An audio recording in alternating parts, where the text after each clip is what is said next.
Good morning. कल हमने अपने राष्ट्रीय ध्वज के बारे में समझा था। मैंने आपको आपके पाठ 5 का सार समझाया था और आज हम इस पाठ को पढ़ेंगे और बड़े ध्यान से आपको जो मैंने पिक्चर भेज रखी है उसके अनुसार आप अपने पाठ को पढ़ेंगे। एक एक लाइन को शब्द शहर अपने मुख से बोलेंगे। इसके लिए मैं एक बार आपको इसको पढ़ के सुना देती हूँ, जिससे कि आपको इसे पढ़ने में आसानी हो और इसकी अभ्यास कार्य और प्रश्नोत्तर को भी हम आसानी से समझ सकें और कर सकें। ठीक है, तो चलिए शुरू करते हैं इस पाठ को। पाठ का हमारा नाम है देश की आन बान शान हमारा तिरंगा। जी हाँ, देश की आन बान शान हमारा तिरंगा। देश की आन बान शान हमारा तिरंगा। हम इसे केवल मैं आपको पढ़ूंगी क्योंकि समझा चुकी हूँ पहले ही, तो आप बड़े ध्यान से सुनेंगे इसको और फिर हम इसके प्रश्न उत्तर या इसके अभ्यास कार्य को समझेंगे। ठीक है, देखिए, किसी भी स्वतंत्र राष्ट्र के कुछ चिन्ह होते हैं जो उस देश का सम्मान व उसकी पहचान होते हैं, जैसे राष्ट्रीय ध्वज, राष्ट्रीय गान, राष्ट्रीय गीत, राष्ट्रीय फूल, राष्ट्रीय पशु और राष्ट्रीय पक्षी। यहाँ मैं आपको एक एक चीज समझा दूँ। राष्ट्रीय ध्वज हमारा तिरंगा, राष्ट्रीय गान जन गण मन, राष्ट्रीय गीत वंदे मातरम, राष्ट्रीय फूल कमल, राष्ट्रीय पशु बाघ और राष्ट्रीय पक्षी मोर। ध्यान रखेंगे आप इन सब चीजों को। हमारे देश का राष्ट्रीय ध्वज, इसका नाम है तिरंगा। यह नाम हमारे झंडे के 3 रंगों को निर्देशित करता है। हमारे देश की आन बान और शान है ये तिरंगा। भारतवासी तिरंगे के मान सम्मान के लिए प्राणों की बाजी लगा देते हैं। वास्तव में राष्ट्रीय ध्वज की अपनी एक गाथा है। गाथा कहते हैं कहानी को।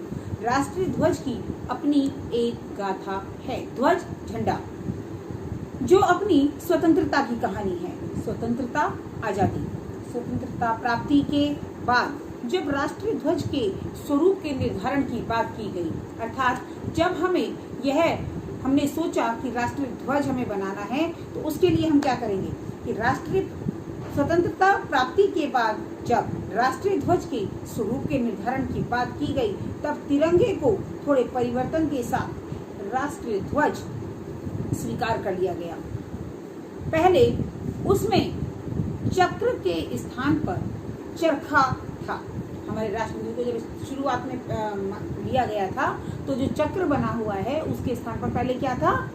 चरखा। हमारे राष्ट्रीय ध्वज में 3 रंग होते हैं, केसरिया, सफेद और हरा। झंडे की लंबाई और चौड़ाई 3 और 2 के अनुपात में होती है। सबसे ऊपर केसरिया रंग है जो देश के वीरों के बलिदान का प्रतीक है। बीच में सफेद रंग जो शांति, सत्य और ज्ञान का प्रतीक है। इसके अतिरिक्त हरा रंग सबसे नीचे है जो समृद्धि और संपन्नता, हरियाली और खुशहाली का प्रतीक है। सफेद रंग अलग अलग भागों में अनेक स्तूप बनवाए गए। ये स्तंभ वाराणसी के निकट सारनाथ नामक स्थान से अशोक चक्र से लिया गया है और उसका भी अपना एक अलग इतिहास है। महान सम्राट अशोक ने देश के अलग अलग भागों में जो स्तंभ बनवाए थे, उन्हीं से वाराणसी के पास सारनाथ नामक स्थान से इसको लिया गया। इस स्तंभ के शीर्ष भाग पर, शीर्ष कहते हैं सबसे ऊपर वाला जो भाग है, सबसे ऊपर वाले भाग पर 4 सिंह हैं। प्रत्येक सिंह के नीचे एक चक्र बना हुआ है। अशोक का यह धर्म चक्र उच्च आदर्शों का प्रतीक है। अशोक द्वारा निर्धारित यह धर्म चक्र उच्च आदर्शों का प्रतीक है। उच्च आदर्श होते हैं अच्छी आदतें, अच्छे आदर्श जिनके आधार पर व्यक्ति काम करता है, या सम्राट अशोक काम किया करते थे। उनके कुछ आदर्श थे जिनसे वो कभी नहीं हटते थे, उन्हीं पर वो अपने काम किया करते थे। यही चक्र हमारी प्रगति और विकास का द्योतक है। राष्ट्रीय ध्वज में क्रम से 24 तीलियां बनी हुई हैं, जो कि 24 घंटों में हमारे निरंतर विकास का प्रतीक है। अर्थात ये 24 तीलियां हमें निरंतर जिस प्रकार चक्र घूमता रहता है उसी प्रकार हमें भी सदैव प्रगति के पथ पर आगे बढ़ने का संदेश देती है। जैसे चक्र घूमता रहता है उसी प्रकार हमें भी सदैव प्रगति के पथ पर आगे बढ़ना चाहिए। आगे बढ़ते हैं तिरंगे के आकार पर। तिरंगे का निर्माण हमेशा आयताकार ही होता है। इसको पिंगली वेंकैया द्वारा डिजाइन किया गया, जो स्वयं में एक किसान थे, एक स्वतंत्रता सेनानी थे। राष्ट्रीय ध्वज हमारे देश के गौरव को सूचित करता है। तिरंगे के विषय में कुछ महत्वपूर्ण बातें हैं जिन्हें भारतवासी के लिए जानना आवश्यक है। भारतवासी कौन है? जो भारत में रहते हैं, जैसे आप और मैं और हम सब भारत में रहने वाले भारतवासी, सभी को जानना चाहिए इस बारे में। तिरंगा हमेशा खादी, सिल्क या कॉटन का होना चाहिए। इसका डंडा सदा सीधा रहना चाहिए और पताका शीर्ष पर लहरानी चाहिए। अब पताका ध्वज को ही कहते हैं, झंडे को ही कहते हैं। राष्ट्रीय शोक के समय झंडा आधा झुका रहता है। राष्ट्रीय शोक अर्थात कोई ऐसी घटना जिससे पूरा राष्ट्र दुखी हो, उस समय राष्ट्रीय ध्वज को आधा झुकाया जाता है। तो वही लिखा हुआ है यहाँ पर कि आधा झंडा झुका रहता है। फटे या क्षतिग्रस्त, फटे का मतलब आपको समझ आता है, क्षतिग्रस्त मतलब उसे किसी भी प्रकार से नुकसान हो, जैसे कहीं से कोई छेद हो गया हो, कलर उसका हल्का पड़ गया हो, रंग उसके हल्के पड़ गए हो, तो इस तरह के झंडे को नहीं फहराया जाना चाहिए। ना ही यह कोई सजावट का सामान है। जमीन पर झंडा कभी नहीं छूना चाहिए, अर्थात हमें इस बात का हमेशा ध्यान रखना चाहिए कि हमें हमारा झंडा कभी भी जमीन को न छुए, कभी टच न करे।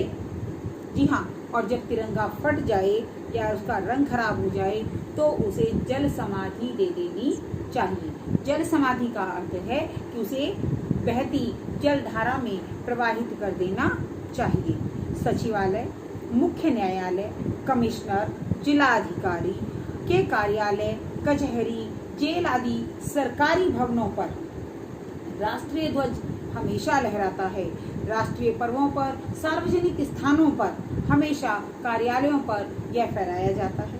राष्ट्रीय ध्वज हमारी स्वतंत्रता और पौरुष का प्रतीक है। इसके सम्मान और मर्यादा की हमेशा रक्षा करनी चाहिए और हमें तत्पर रहना चाहिए। कवि ने सच ही लिखा है, तिरंगा है भारतीयों की शान, तिरंगा है भारत माँ की आन, तिरंगा है वीरों का बलिदान। इस प्रकार इस पाठ को हमने पढ़ा और समझा।